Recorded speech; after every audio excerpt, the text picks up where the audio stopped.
one. And we should be recording now. Okay. Hello, good morning, good evening, everyone, and welcome to another Toonkind FPS. My name is Kieran, D.E.W.P. At the moment, I either sound very quiet, very loud, or like a robot recently, so apologies if I come off that way in some recordings. Hopefully, I won't do so in this one. So I'm going to be playing with another accomplice of mine in what do you call it, in storytelling. I believe that would be Schemes. storytelling schemes. If you'd like to introduce yourself. Hello, everybody. My name is Whis. I am bringing the lovely Chifley forward to the table today. Lovely, lovely. Love to see him. Love to hear. He has some questions for Lao Vis Blind. I can imagine. I can simply imagine. So I'll probably preface this by saying this won't make as much sense if you haven't watched our FPS Daisy Joan, which this kind of is a follow-up of, considering what happened. You might want to, people listening might want to listen to that first, and then this. But yeah, just know something happened. Chifley spent a bit of time looking for someone, and it was not fun for him. And he knows who should be responsible for this, and he's going to pay them a little visit. Yep. Yeah. Hey, Chris, how's Chifley feeling right now? Like coming up towards the apartment. Well, he's not angry or anything, but he's a little apprehensive because while the large plant monster that took his sister from school was, kind enough and friendly, and they played and whatnot, it was still a bloody big plant monster. And just casually having, this little pre-prepared note in its hammer space going, "Hi, I belong to Lao, but Lao refuses to take responsibility for him." It's like, that's a bit of a concern. Chifley has a concern. So that's by and large what it is. But like, he's not going up angry or anything. So like it's like an afternoon tea visit, and so he's got a little small cake that he bought from a patisserie. It's like, that's what you do when you visit someone for afternoon tea. You bring something.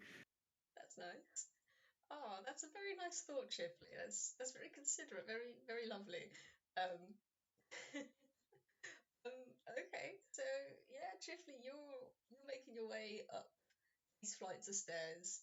Um, take in hand, because I imagine it comes in one of those big platter boxes that you can bring up, or just like in one of those little like cardboard cake boxes.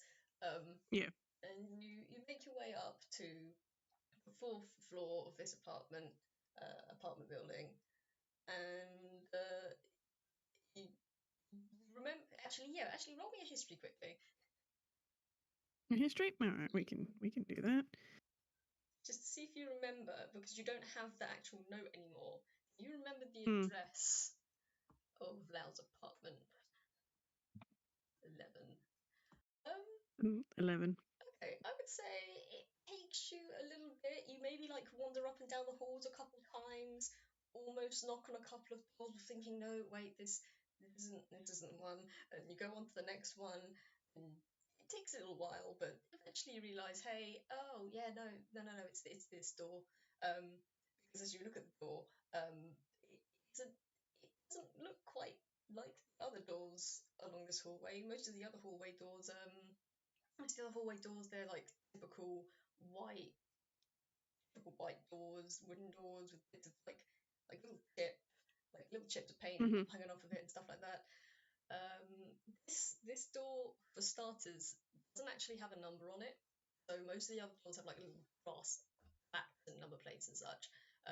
This door has no number, and it's not typical. It's not typical like flat or apartment door you'd find. This is like a thick oak and wooden door, like something you would find in a cottage out in the woods. And it's got a really weird knocker on it. Like it's not got a doorbell or anything. It's got a thick wooden knocker, and on the end of it is a little bell, a little brass bell. Charming. Well, Chifley's just going to take a second to admire the door and then reach up and he's going to have a go at the knocker and then just sort of timidly just sort of flick the bell with his finger. Ding-a-ling-a-ling-a-ling. Yeah, it goes. Yeah, you hear that little ringing noise. You hear a little ringing noise, and it's quiet for a few minutes, and then something here. That's the wrong zone. That's the wrong point. I'm going to roll that again in the proper point. Whoopsies. It's even worse. Okay. So Chifley, you're standing there for like a good 5-10 minutes, waiting for something to happen, and I mean you're pretty sure this is the door. I mean, from what you've noticed of Lau's character, he doesn't seem like the kind of guy who's going to have to know every a plain door like everyone else. Then again, you don't. I mean, you've been waiting a really long time. You don't know if this is his door at all. This could just be a really weird door in the apartment building. You don't know, and maybe perhaps you're just about to turn around and leave, and you hear something coming up behind the door and saying, "Hold on, just a moment." And you hear rustling. You hear a couple of like knocks on wood and a few bangs, and you hear a latch on the door open, and it swings inwards, and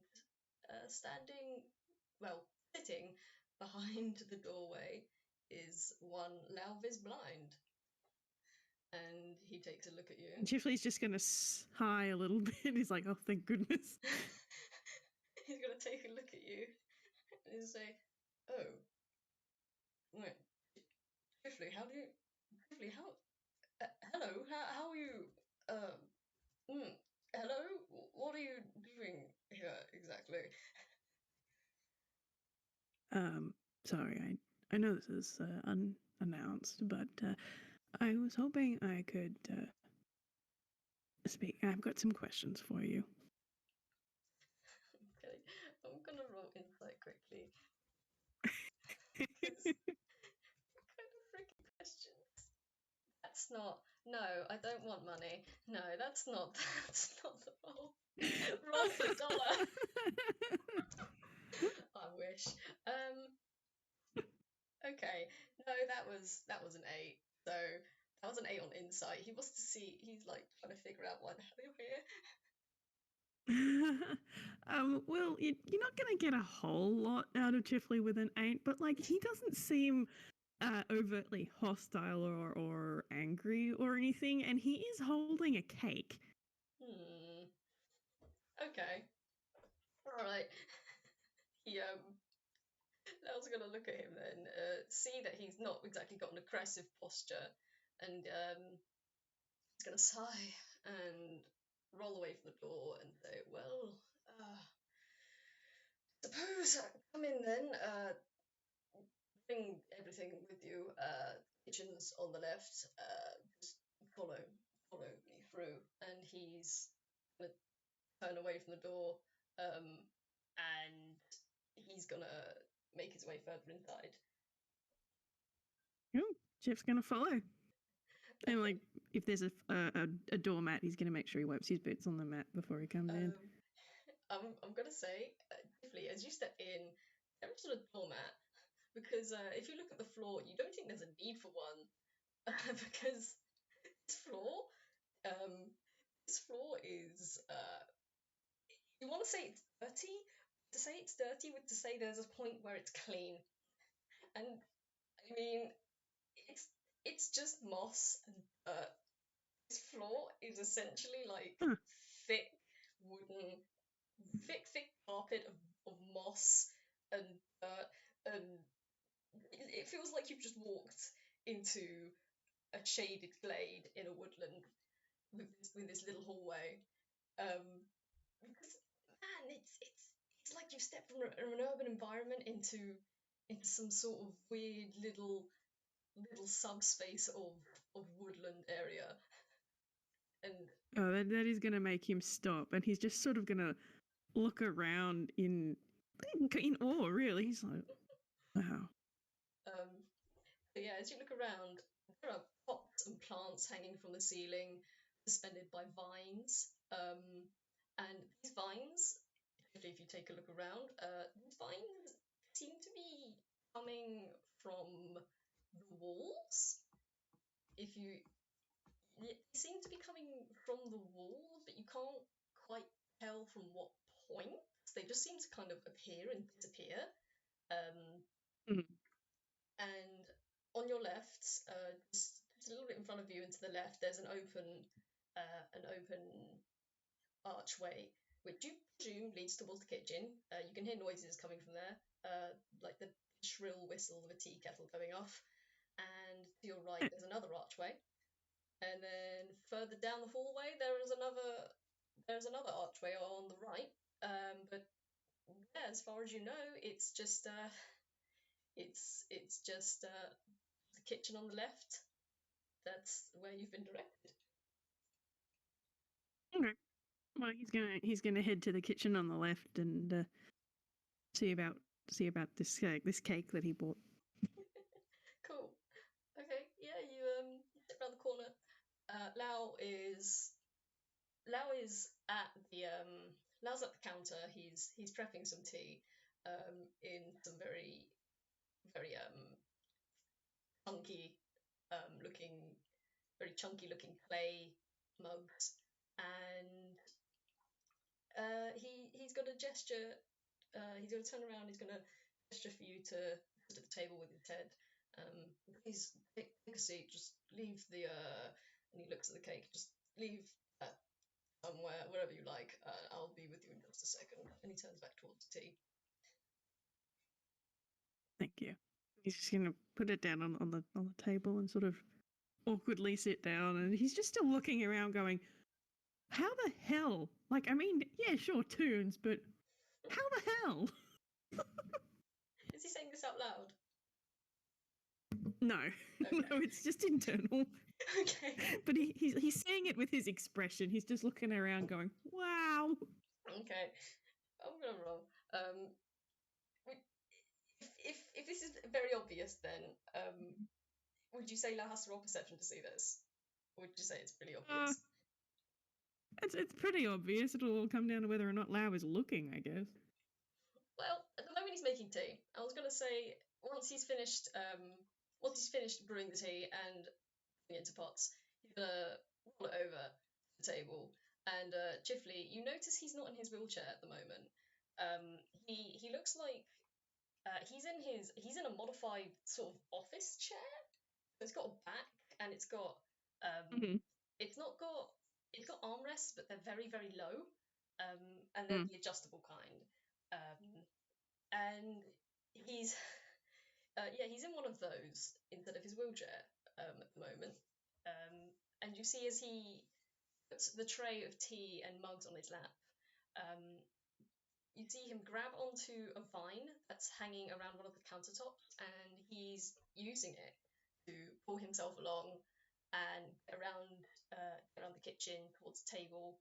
And the table also has these vines on it. These things are everywhere. Like, if you look around, there are vines coming from quite a few different places, and some of them have very convenient loopholes in them, which you can probably guess are used to help him get around the house. But yeah, as he pulls over to the table, he looks at you and he looks at the cake and says, "Well, it's not that I mind a surprise visit. It's nice to have visitors that aren't here to serve me things. But I do have to ask, what's the purpose of your visit, Chifley? It's not often I get many visitors." And he's going to pop the tea in front of you. Oh, well, I'll preface this by saying that I'm not angry or anything, but I wanted to ask you a few questions about Saul. The moment you say I'm not angry or anything,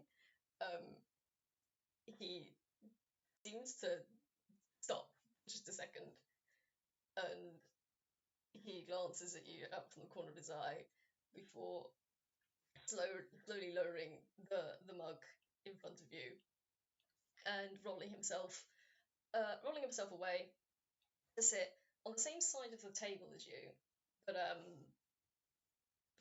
on the opposite end.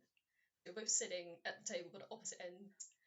And he looks at you and says, "Angry? What possible reason could you have to be angry at Soul? Or well, you're not angry, but what? Why?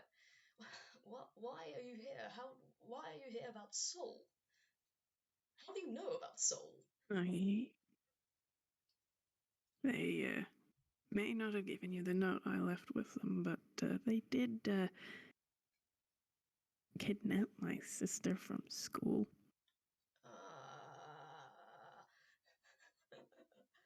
um, let me see.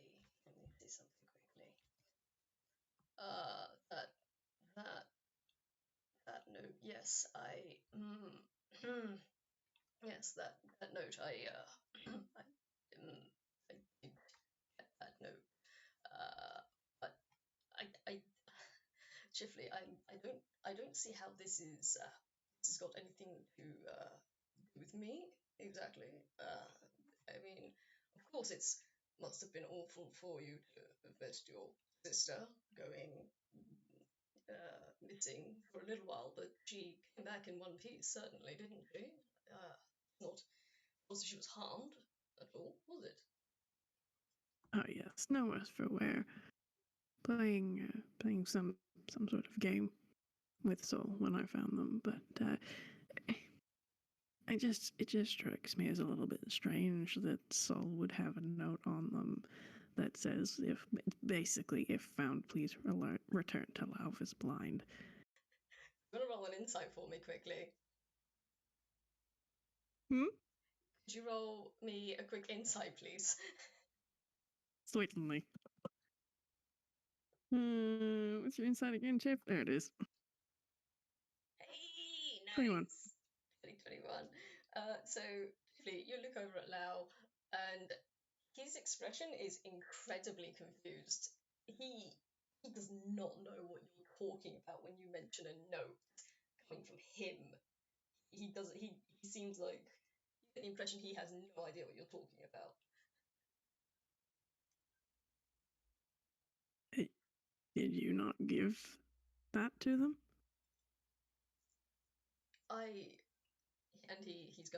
He's gonna grab his tea. He's gonna have a quick swig, and he's gonna put it back on the table. And he's gonna look at you. He's gonna be like, I don't, I don't know. Why would he have a note? And he's just sort of putting a hand over his beak, and he's squinting and staring off into the distance a little bit because that's not something he would usually give Soul. Pretty sure he wouldn't do something like that for a multitude of reasons. In fact, I'm going to see. Oh my gosh. So he's trying to remember and think back if he'd even ever considered something on one of his nights staying up a little longer. Is this something he would have done? And after a little while of consideration, he looks to you and says, "I don't know what sort of note you're talking about. I assume you knew I was here because I told you I was here after what we discussed. But this is it's not. It's not. Why would you have a note? Why would Soul have a note? Who would give Soul a note?" And he's just got his beak in his hand still, and he's just so confused. As it Saul got was very proud to hand it over. It had his name and your name, and it's the only reason why I know that two of you are linked in any way.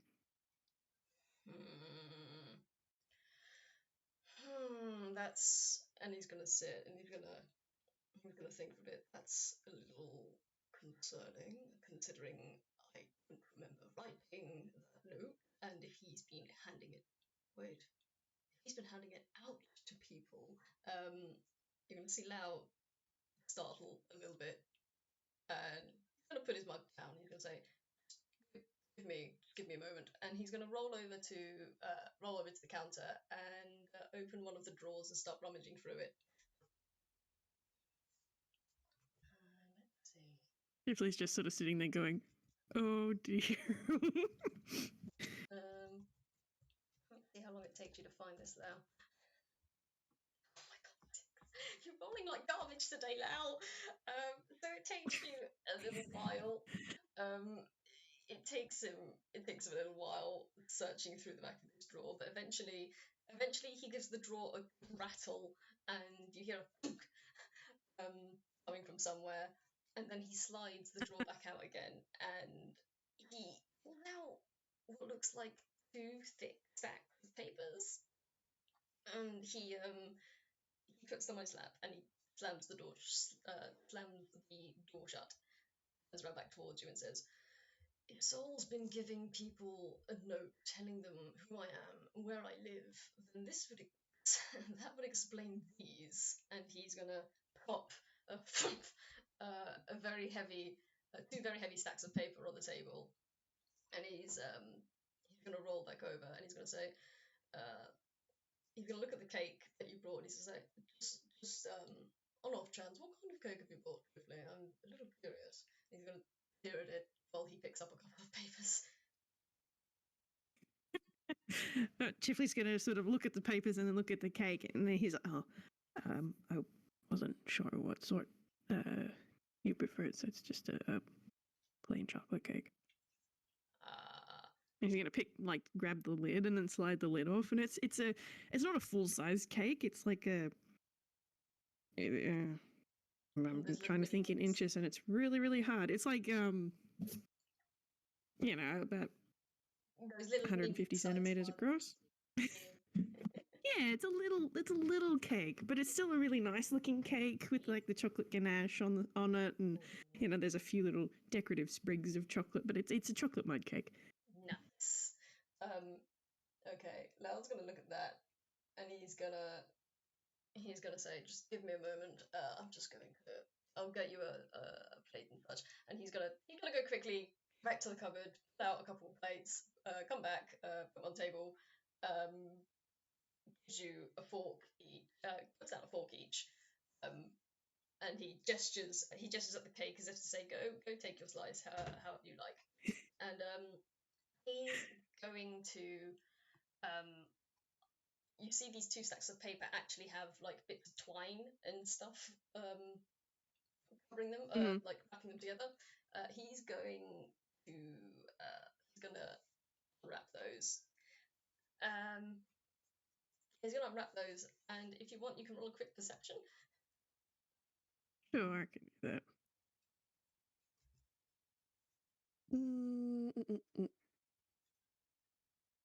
15. Damn, okay.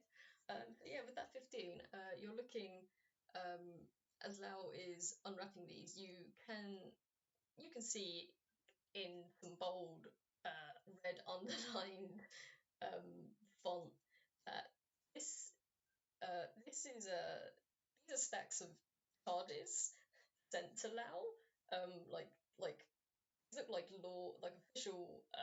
official notices sent by the mayor and the governing law, the officials of Toontown, and there's quite a few cases of kidnapping on here. There's a few of abduction.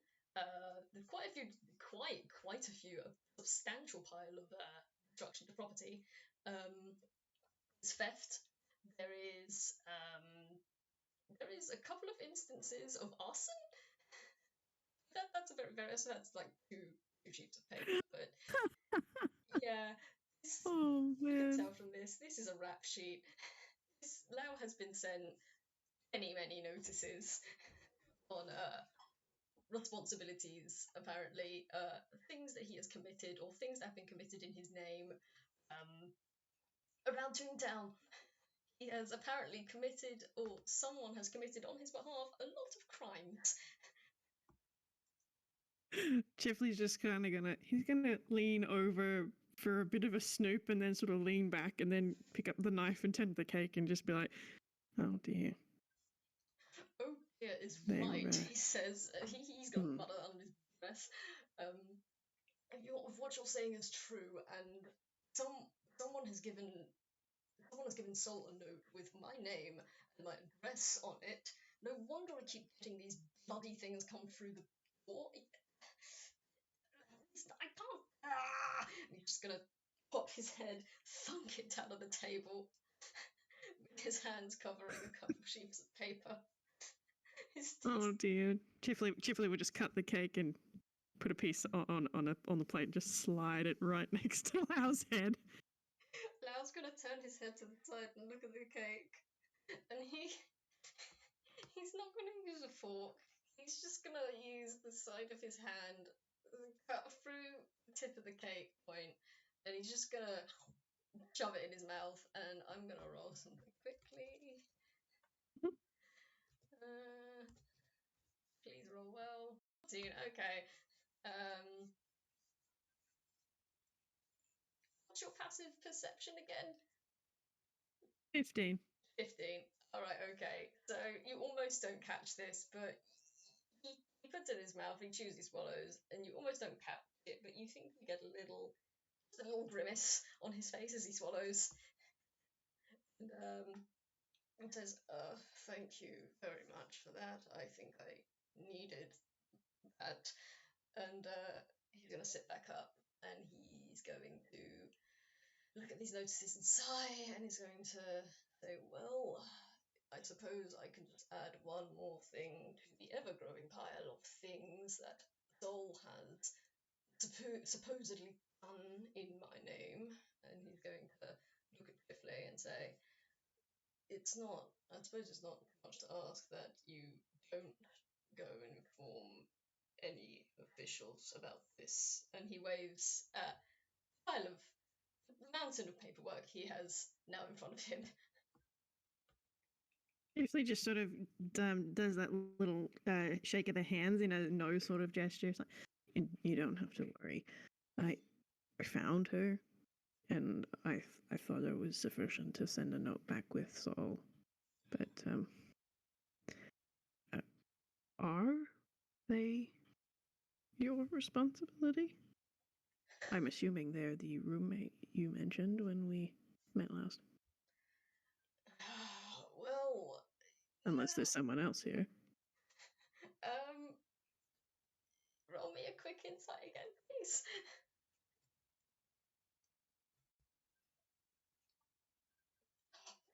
2020. Okay. That's my boy.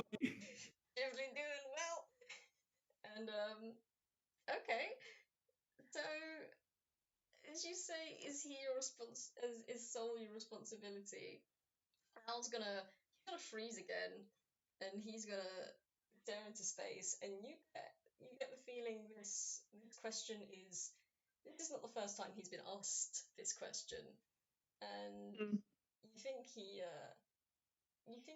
he's trying to think of how to answer this in a very particular way, and as you see him think, he says, Sol is my responsibility in that I make sure they're watered, and I make sure they have enough sun, and I make sure they have somewhere to come home to. They are not my responsibility in that I can tell them what to do and they'll listen. They're not my responsibility in that I can make them do anything they don't want to do. They're very much a free spirit, and people telling me that he's my responsibility is they don't understand.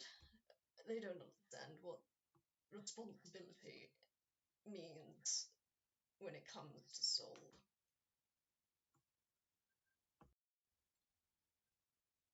What does it mean? Sorry, say that again. Whis? I mean, if... Yeah? Sorry, no, I didn't Did I hear cut that out? first Am bit. I dead? Oh my sorry. It's okay. Chifley just sort of looks out loud and it's like, well, if what does it mean then? Well, and he's gonna look at the cake in front of him, and he's just gonna thumb the mug in his hands and spin it between his hands. He's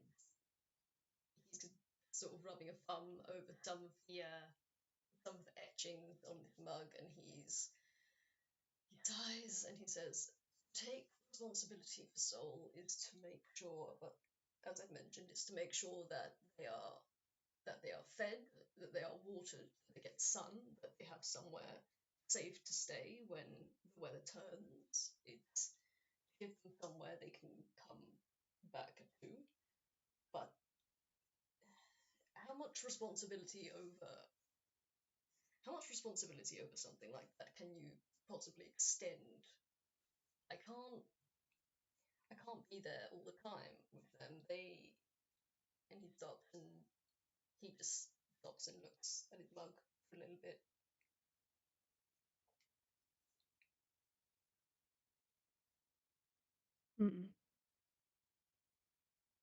But are they capable of having responsibility for themselves?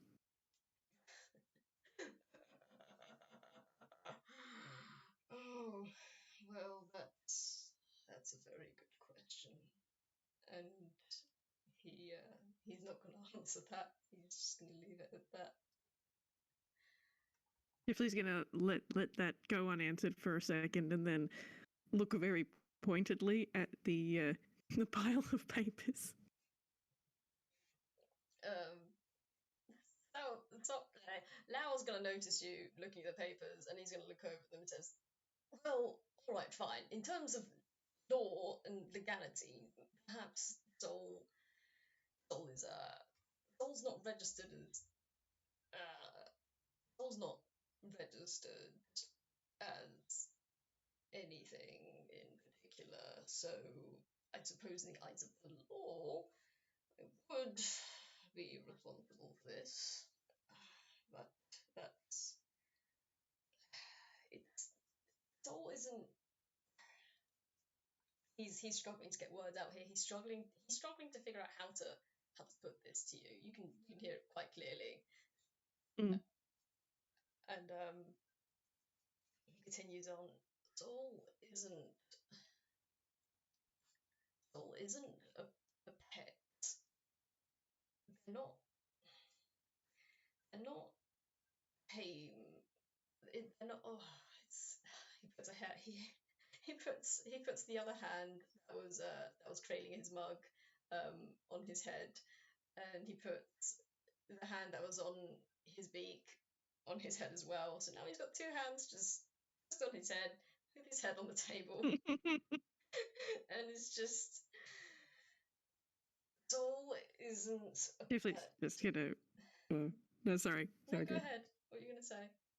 Oh, I was just gonna say Chifley's just gonna sort of reach out a hand and then very gently just pat Lao on the shoulder a little bit, trying to be comforting. Okay. Let me roll something quickly. Let me roll a couple of somethings depending on how it goes. Okay. That's fine then. So as you pat him, you get like a quick shiver and nothing else as he continues on. He says, "Oh gosh, what was I going to say? I forgot what I was going to say. No! Sorry, I just pulled out my headphones. Oh, words! What happened? What did I say? No! I accidentally pulled out my headphones so I couldn't hear anything.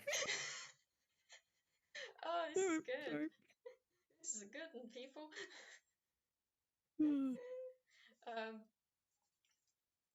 So yeah. I heard none of the result of that 15. What did you say? You had none of the result. Okay.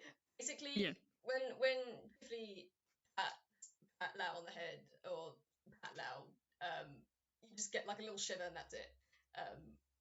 Lao's going to continue on by saying, uh, Soul isn't registered technically as anything legally. They don't have any documentation. They're not a pet. They're not a child. Person. He seems to swallow that word a bit. Continuing on, he's not a pet. He's not a child. But he's not. He's not an object, as it were. He's not. They're not something that can be owned, and they answering to laws and such is beyond them. They don't have that sort of. I don't think they have that sort of concept. I don't think they're capable of having that sort of concept. I haven't really tested them out for that, but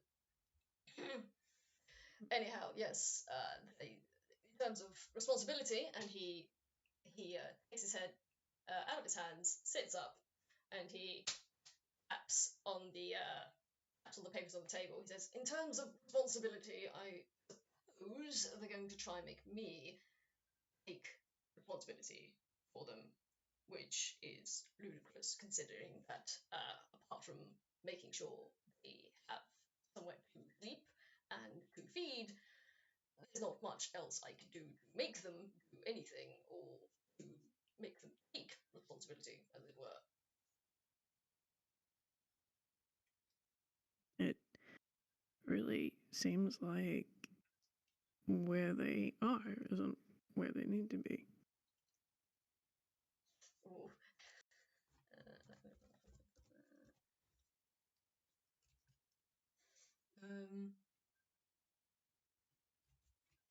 As you say that, Lao tenses up a little bit, and he looks at you.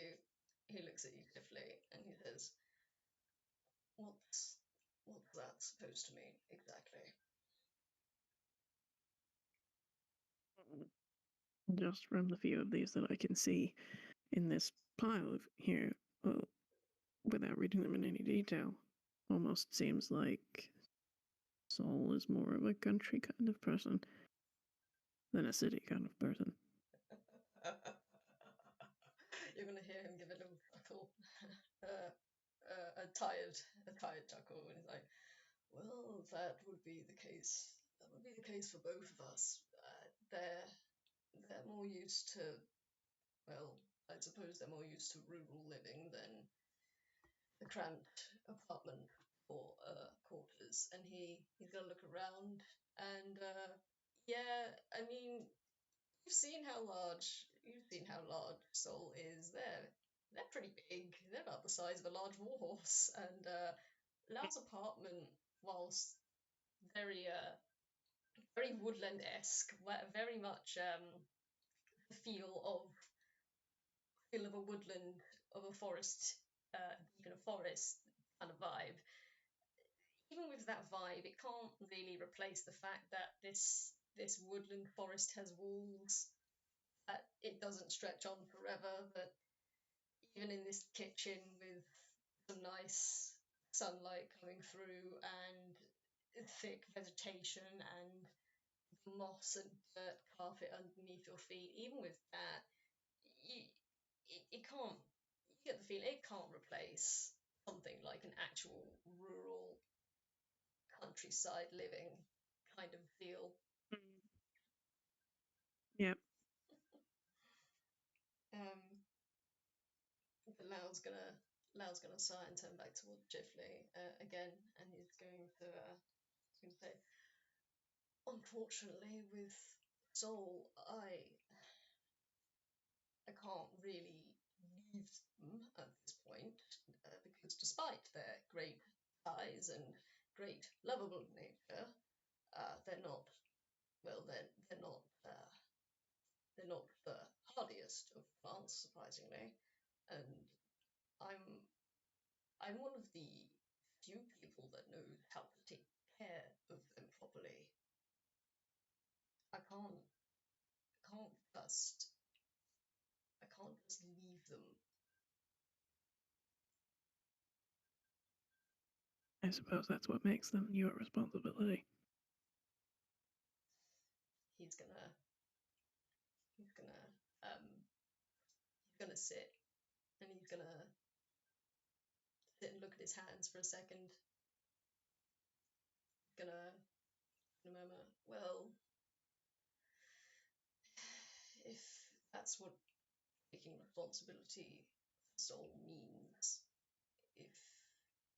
if being there for them and making sure that they're healthy and as happy as they can be whilst they're here with me, then I'm more than happy to take responsibility for them in that manner.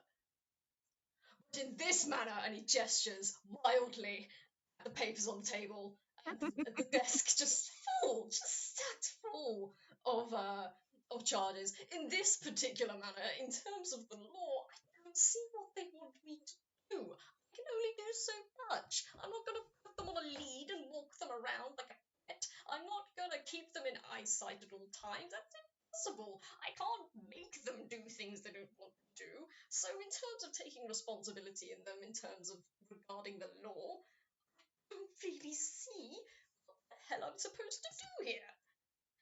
He's just thrown his hands up, and he's gonna say, you know what, I need to give me a second, and he's gonna roll over. He's gonna roll away to the cabinets again and rummage through them. And he let me see.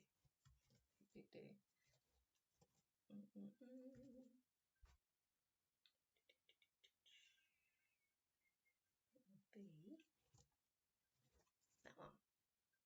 Cool. Okay. So he's gonna reach into the cabinet, and he is gonna pull out. He's gonna pull out a mixed bag of like mini lemons and limes, and he's gonna come back over to the table, and he's gonna sit there and he's going to say, my apologies, that was rude, but I really I just, and he's gonna rip open the bag, and he's gonna pull out like a full lime, and he's gonna chuck that. He's just gonna have a good chew, and he's gonna chew, and he's gonna swallow, and he's gonna hold up the bag to you, say, do you want one? It's a very stressful situation. I can understand if you would also need one. Jeffrey just goes sort of look at the bag quizzically, and then back up at Lao and shake his head. No, thank you. I'm good with the cake. And do you want to do an insight on Chifley at the minute? Yeah, I will. Because I've done quite a bit of talking. Oh my gosh! Oh. Can't roll! You know what? Roll it at advantage, because you... Roll it with advantage. I can't give you anything for a 7. Because the lemons and limes have perked him up. Oh my gosh! Oh no. Okay, I can't really give you anything for a 7 then, but he seems to have something on his mind, but you can't really get much. Okay, so Lao's gonna be staring at Chifley for a bit as he's munching on this lime. You just hear the sounds of a lime being eaten, and he's gonna look at your plate with your cake, and he's gonna say, something seems to be on your mind. Maybe take a bite, and if you want to share, he says incredibly awkwardly. Chifley is going to. He's not going to like look up or anything from where he was sort of half gazing off into the distance, but he's going to, take a bit of his cake and stick it in his mouth, chew thoughtfully, then look up at Lao and I was just thinking how I can empathize somewhat.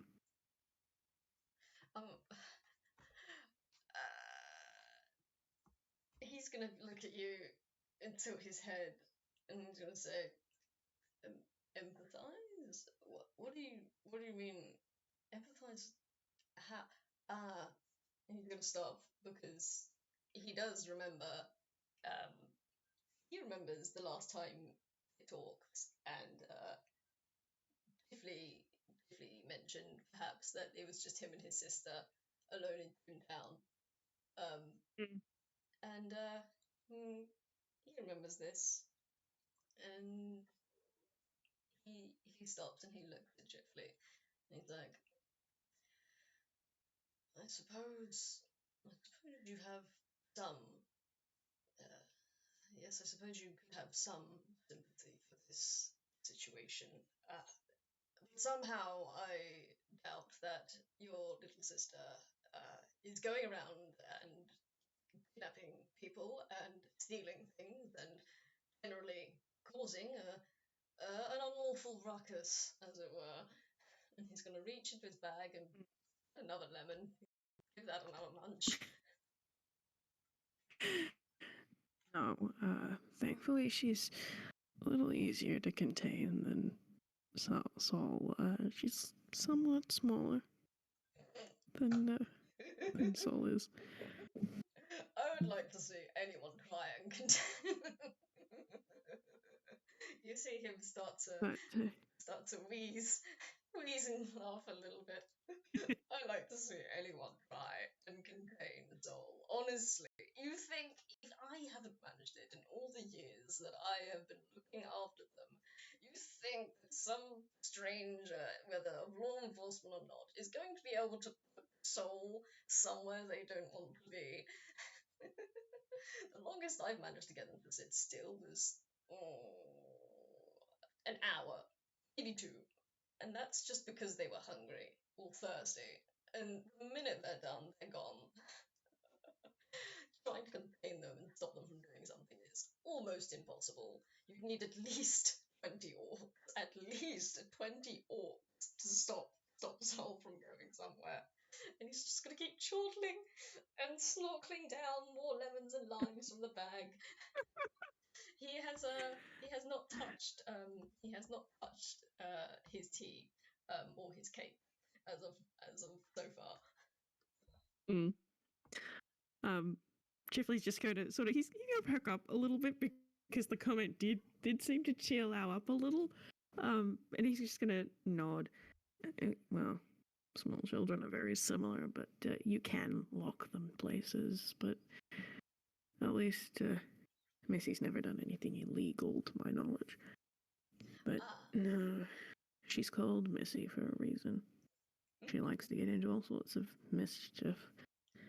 And I struggled to get her to behave, and I'm not the only one. A friend of ours took her and some other children to the fair the other week. And amongst other things, are you familiar with that teacup ride that spins around? They found a hose and filled it with water and bubble mix and had a bubble bath in the teacup ride.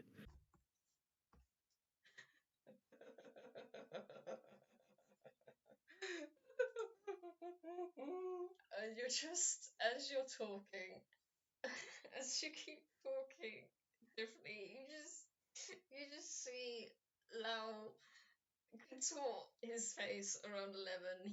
He's trying really, really hard not to he's laughing, but he's trying really, really hard not to open his mouth because he has got 11 in there. And he knows if he opens his mouth, if he says anything, he's gonna spray it. He's not gonna say it, and he is keeping his mouth shut right now. He's laughing, and he's and eventually he swallows the lemon down, and he says, "Well, it certainly sounds like your sister knows how to live it up, as it were. And at such a young age as well, I suppose she's going to be a very large handful of trouble when when she eventually grows up. But I have to admit, Yes. bubble bath tea ride. That sounds interesting and very creative. Oh, yes. The children had a fantastic time. One of them had a camera. They weren't shy about it. There was photos and everything of the four of them in this ride, sopping wet, covered in bubbles, spinning around like no care in the world. Must be a cherished memory.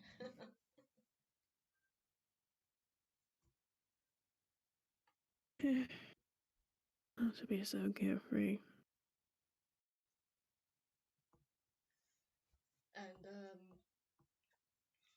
Lao's just gonna Lao's just gonna sit there, munching on his lemons and limes. Um, he's not got much else to say. He's just gonna sort of sit there and continue munching on his lemons and limes and having a drink of tea. And he's gonna look through these papers, and the papers are still on the desk. They're still on the table. They're still scattered around, and he's looking at them. And you don't have to roll inside perception. You can clearly see there's a slight bit of dread on his face at having to face sorting through this sort of stuff again and trying to figure out hell where the hell this where the hell this all started. How far back does this go? Because he can't remember. He's gotten so many of these things, he can't remember how far back this has gone. And He's just been ignoring it, going, nope, not my problem. pretty much every time he's got one through, he's just shoved it in the drawer, tied it up, and ignored it.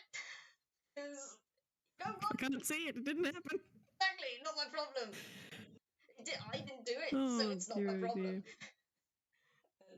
And he's gonna look back at you, look back at Chifley, and he's going to say, "You said earlier that Sol gave you a note with my name and address on it. I don't suppose you still have that note at all, would you?" No, it wasn't given to me insofar as, like, for me to keep. Soul had it in their hammer space and showed it off, and they got very, very excited.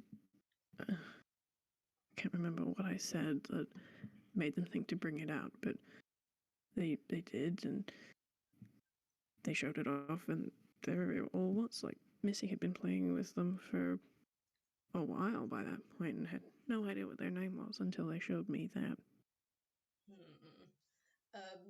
Lau's gonna put his beak in his hand again, and he's gonna stare off into space, and he's gonna widen his eyes. His eyes are gonna widen very quickly, and he's gonna like, "Give me just a moment. Just give me just a moment." And he's gonna push himself away from the table, um, leaving some score marks in the moss and dirt underneath his feet. And he's gonna put himself away from the table, away from you, and he's gonna say, "Just give me a moment. I'll be back just a second." And he's gonna put himself out of the room. And yeah, Chifley gets to awkwardly sit alone in someone else's kitchen. Yep. Just awkwardly sit in your kitchen. Just don't worry about it. Oh, there we go. That's a better role. Whilst you're sitting in the kitchen, Chifley, you can hear Lao go out and into another room, down the hallway, and you hear from a distance. You hear a very shrill. You hear a very shrill whistle, and you hear a thump, thump, thump, a thumping coming from down the hallway. Aha! They're home. They have been summoned, and I'm just gonna roll a quick something. Are you just gonna sit at the table while this is happening? Is Chifley just gonna be sitting awkwardly Well, he's not about to snoop around someone's house. That's not polite. Okay. But he might, like, he'll eat some more of his cake and have some of his tea. And I'm just gonna roll him a whiz save actually, really quick. I would also like you to know the bag of lemons and limes has been left on the table. Okay. Well, he manages to resist the urge to just go through all of that paperwork because, again, snooping, rude. But he's I think he's going to pass the time by taking the bag of lemons and limes, and he's just going to start sorting them into these are lemons and these are limes and sort them by size for something to do. Well, whilst you're doing that, Chifley, I don't know how. Do you want to roll me a quick perception while you're in here? Sure. 15. Yeah, 15. that'd be good enough. Chifley, perhaps you have been distracted quite a bit by just getting down to business and talking to Lao. But now that you're left alone and there's nothing really else to distract you, you've noticed that the room, yes, is covered in plants, and again there is the thick carpet of moss and dirt underneath your feet, and you know, the vines crawling across the walls. You notice that the vines aren't the only plants in here. Um, uh, you notice next to the counter on the floor there seems to be a tall sort of tall pot of daffodils. It looks like they definitely look like Hmm. daffodils. And for a moment you think they sway, which is a little odd because no breeze, but just be your imagination. Um, and above you, there are more vines, um, and some of those also start to sway a little bit. But again, just be your imagination. Could just be there's a breeze, and perhaps it's so soft you can't feel it. But yeah, there are a few little odd little plants around the room. That seem to be rustling in the breeze. Hmm. Um, but yeah, before you can do anything with this, and whilst you're sorting your lemons and limes, you hear a noise coming back down the hallway, and you hear Lao coming through back into the kitchen table, and you hear him scooch up past next to you, and he slaps a bit of paper onto the table, and it's the note that you were given in Daisy Chain. Oh, good. He has acquired the note. And he's gonna look at you and say, he's gonna slide this piece of paper over, and he's gonna look at you and say, Chifley, would you be able to tell me if this is the note that you recognize as being given to you by Soul? Yeah, that's it. Okay. So he's gonna look at you, he's gonna nod, and then he's gonna roll this. It is that one. Wow. Oh my gosh. No, I'm doing this again. He would know. No, I'm doing this again. He would know. I'm not taking that nat one. Yep, sure. That's better. That's a bit better. That's better. 19. For the people listening, I rolled a nat 1 and then I rolled a 17. I'm taking the 17 because he would know what this is about. So he basically stares at this paper for a good while, Chifley, and you see him looking at this paper. It seems like his eyes are almost glazing over looking at it, like he's just trying to focus, but man, he's running on some he seems to be running on some fumes right now, and he just can't quite grasp what's going on. And then you see almost like a light bulb go off in his head. You see his eyes suddenly sharpen and focus as he looks it over, and he looks it over, and he looks it over, and he looks it over, and he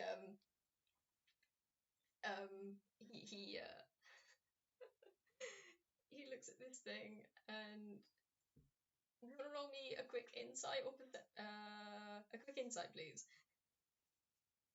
I could definitely do an insight. 13. Okay. 13. So with that, Not his best. it's not his best, but it's better than nothing. With that, you can Yeah. see his outline. His outline goes spiky, which you have seen. You've seen it go spiky before in the library a little bit.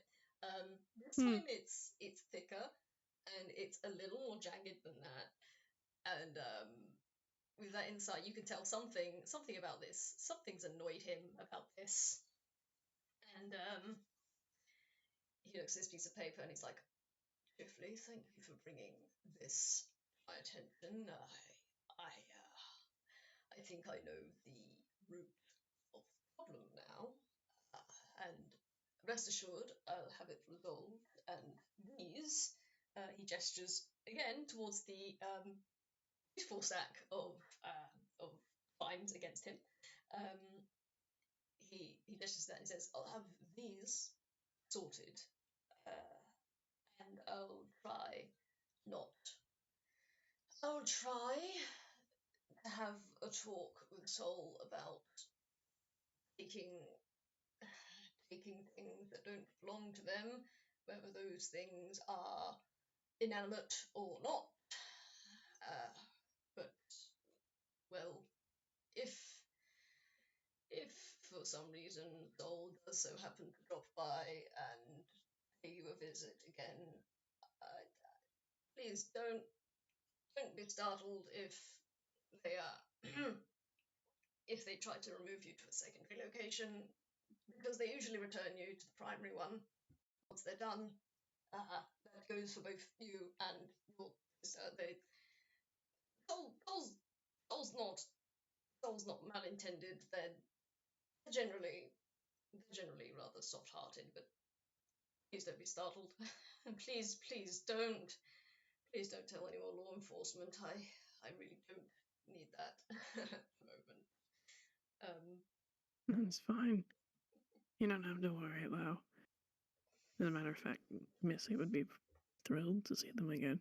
She had a wonderful time playing with them. Well, I suppose. He's gonna think for a second, and then he's gonna look over at Chifley, and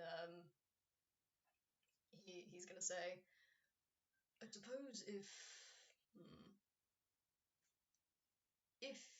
you or Missy would be amenable, would you like, would you be happy to have Soul stay with you for a day or a night if I was otherwise occupied?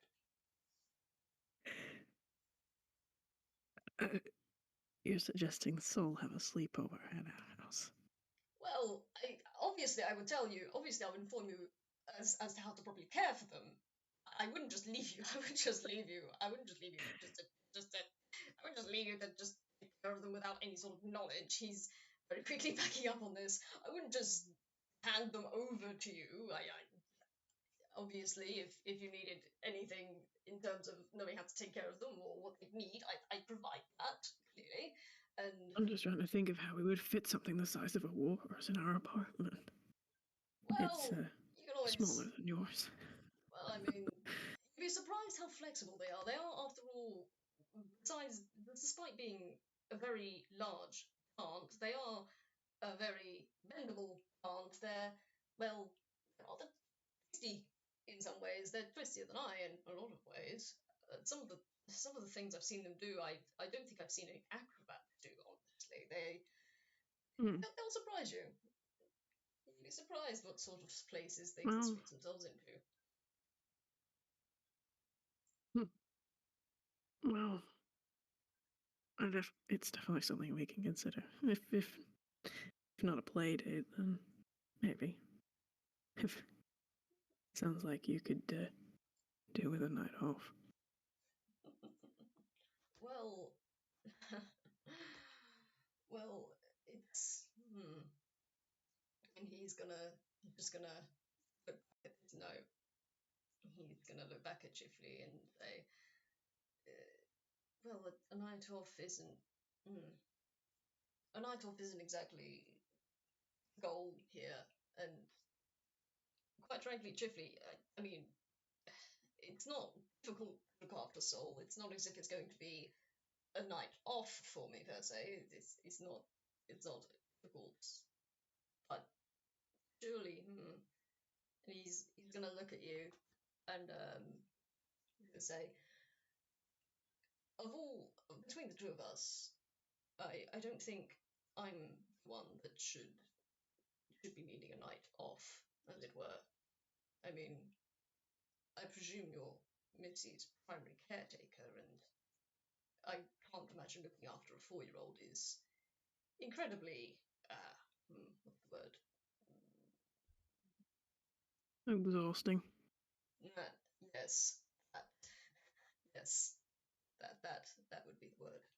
I, between the two of us, I can't imagine that I would be the one that needs the night off. He's gonna rub the back of his head a little bit, and he looks a little bit awkward, actually. I'm fortunate that... No, you can if you want. I mean, with how I've been rolling, I don't know how well it's gonna... Oh, damn, nat 20! Or you can just, For once! nat 20. Nice. Nice. Yeah, no, he is tired in a more of an emotionally tired kind of way. Because, yeah, children are hard. Children are very hard, and he's not prepared, I suppose. Like, he's been looking after her for a while, but he's still doesn't seem like he's on the right page, if that makes sense. Yeah. And he just sort of rubs the back of his head awkwardly, and I'm fortunate that we've made friends with people who have children Missy's age, and she sometimes goes sleepovers with them and goes and plays with them. So I don't have to be with her 100% of the time, and she goes to school now, so that's also good. It means I can go to work, and if I finish work early, I can drop in and see people like I've done today. But no, I understand. It's difficult doing it alone. And she means well, but she doesn't make it easy.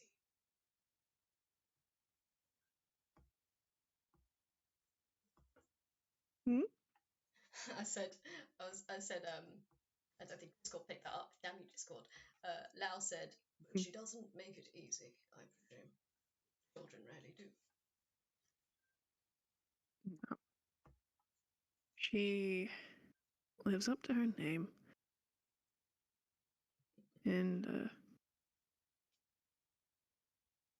I don't know, our parents seem to know exactly what to do to keep her from getting into too much trouble, but they never shared that secret with me.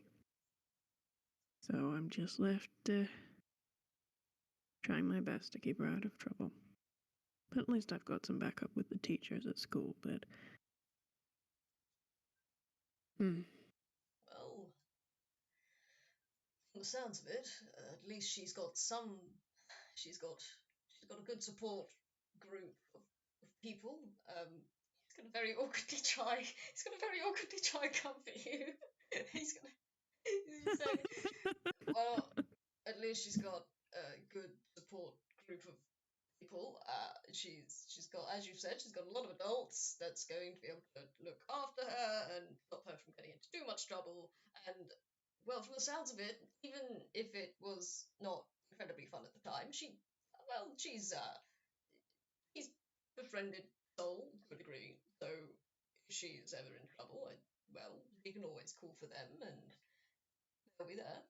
They don't like seeing their friends very hurt, and I've been told that having a giant and aunt monster suddenly appear out of nowhere and basically trying to defend someone can be quite terrifying. So should Missy be in trouble and call for Soul, I imagine if she whistles loud enough, they should hear her and come running. I think she'd like that. And at this point, I'm going to just do something. Because something upon Chifley's person starts to go really, really loudly. Okay. And Chifley's just going to do a very anime kind of full body startle take, just a little bit, and then lean on the table. I'm so unused to that. Sorry, most people don't call my phone. And he is just going to roll his hammer space. Not a one. Nice. And he just reaches into his coat and he pulls out this old style blue Nokia brick. And he looks at it and frowns, and then he answers it. And do you want to roll like a perception to overhear this conversation? Oh God. Okay. Let me see. I'm gonna roll. Yeah. That and then that. Okay. So that first one was perception, and that second one was investigation. So the first one he can probably hear what's going on, and the second one he's trying to figure out what the hell you've just pulled out of your pocket. Because he's never seen anything like that before. That's fair enough. You can ask him about it later. But yeah, so Chifley puts this Nokia brick to his ear and he's like, hello? Because he didn't recognize the phone number on it. And there's just this, you can just hear from the other side this sort of, it's slightly tinny because it's coming out of the speaker. But you kind of get the idea. It might be like a stoner fast speech-ish. But there's just a voice that says, hello, Mr. Ford? This is Junior Detective Lil Rice Stagehand. Your sister Missy was taken into custody competing in an illegal child fighting ring today. Can you please come and pick her up from the station?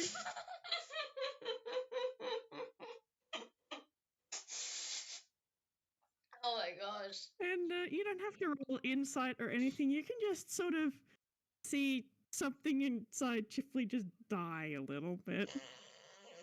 Oh my gosh.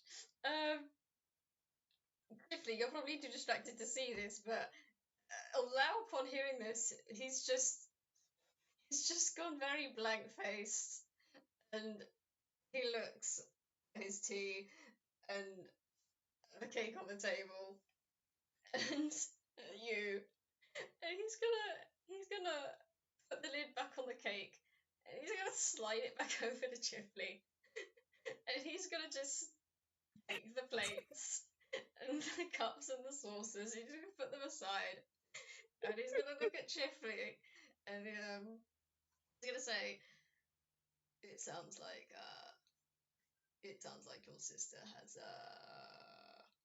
well, I suppose congratulations is in order. Your sister's first felony." He's just very slowly starts clapping. Baby's first felony.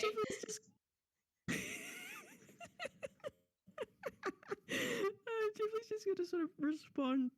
He's like, I will be there as soon as I can. Thank you, detective.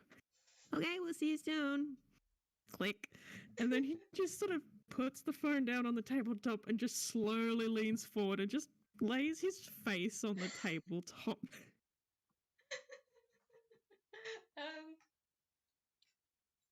Let me see. Is he gonna do this?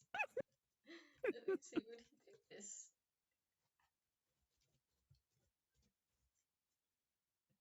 Okay. So, Chifley, as you lay your head on the table, you get like a very gentle, like a very quick, gentle 2 taps on your arm. And you hear Lao say, "Well, it sounds like your sister has been busy while you've been here having a nice chat. I think you might need to take a little something to sweeten the deal for the for the the law enforcement. And he gestures with his head at the chocolate cake, which only has like a couple of slices out of it. And he looks at Chifley and says, "If you need any help, if you need any help getting out of trouble, I suppose, well, you can always stop by here or give Sol a shout. And well, if it's a jailbreak sort of situation, I'm sure Sol can come up with something. But I don't think it should come to that. I think the cake should be enough." And he's gonna push the He does actually snort a little bit at that. And he's going to sit up and he's going to just sort of rub the bridge of his nose a little bit, but thank you for the offer. Supposed to be at school. Why does this keep happening? I jinxed it, didn't I? She's not done anything illegal, I said. Used to be the way. You say one thing, and then within a minute or two, immediately you're either disproven, or something comes along to make you look like a fool. Trust me, I'm very aware of how that sort of thing goes. And he's gonna look at you. Chifley nods and he stands up and he does pick up the cake and he just sort of sticks it straight into his hammer space and looks at Lao and goes, "Thank you for having me. I should go and retrieve my sister. If it wouldn't be too much of an inconvenience, I did enjoy chatting. If you'd like to chat again sometime." Roll insight, please. Certainly. 24! I'm gonna roll this. I don't. It's not. No, you know what? I'm not even gonna bother because that's not gonna beat it. 24. You look at Lao and you see a look of surprise on his face, very clearly because Lao's aware he's not the most socially competent or socially social butterfly kind of person. He's not exactly a fun guy to listen to and sit down, so he's incredibly surprised by this offer. And he looks at Chifley and says, I suppose if you wanted, you may. And he's very confused, but not unhappy. He's confused, but not unhappy.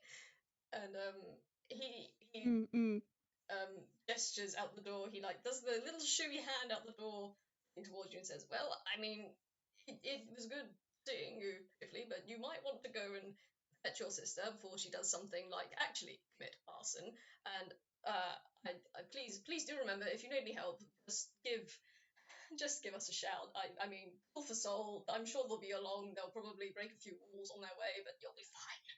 I'm sure she'll be fine."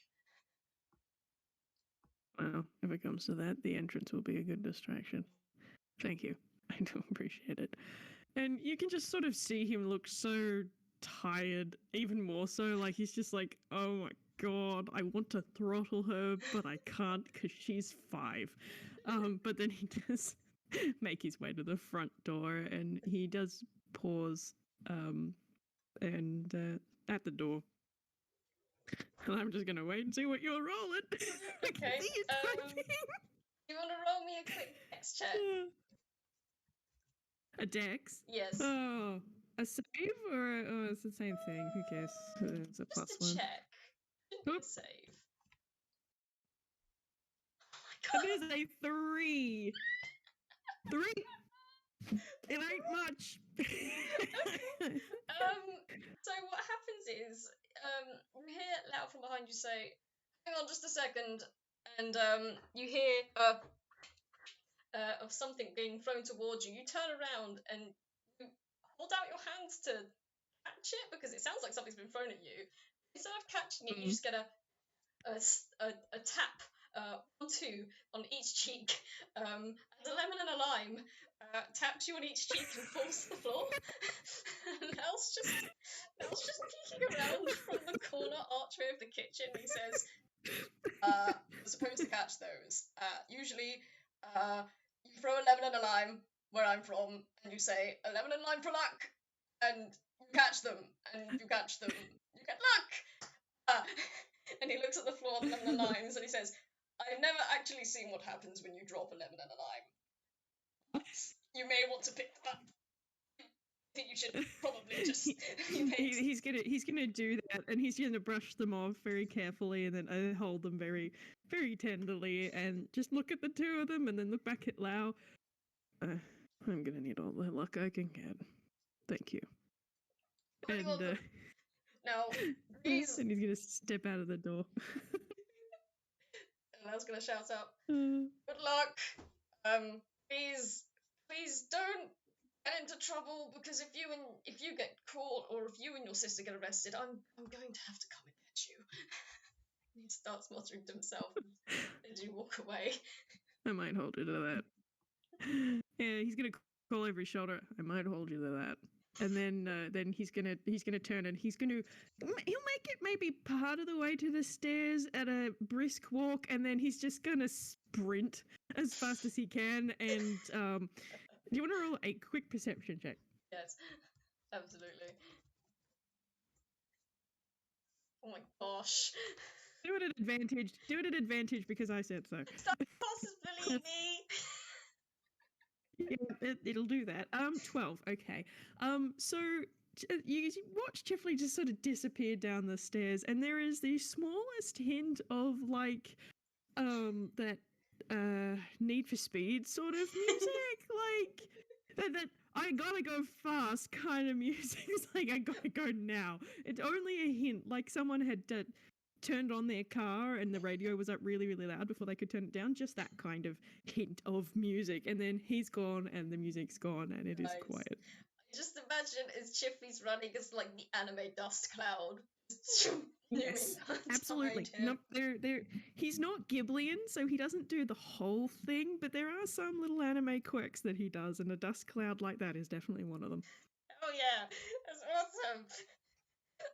So yes, Lao's gonna sit in his doorway and just watch Chifley go.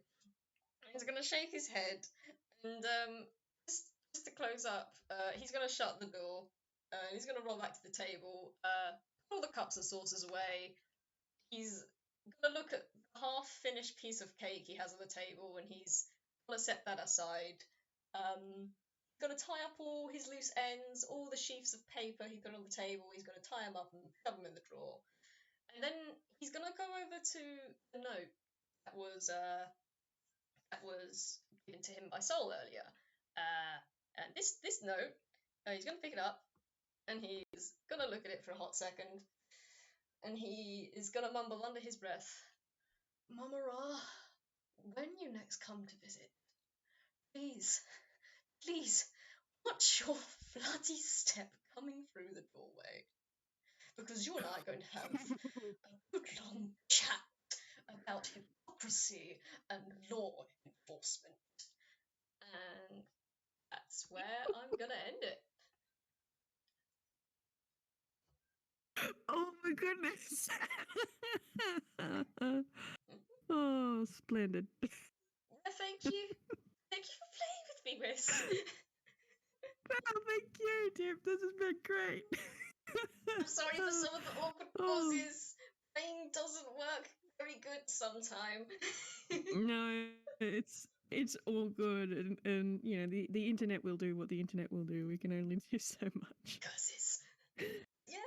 Oh dear. Thank you everyone for listening. This has been fun. This has been good. Thank you for our peanut gallerists as well for popping in. It's been fun watching you two. But yeah, I'm gonna stop recording here. I haven't been looking at the gallery. I'm very excited for that. Yeah. Alright, I'm gonna stop recording here then. Goodbye everyone. Yeah. Farewell. Bye.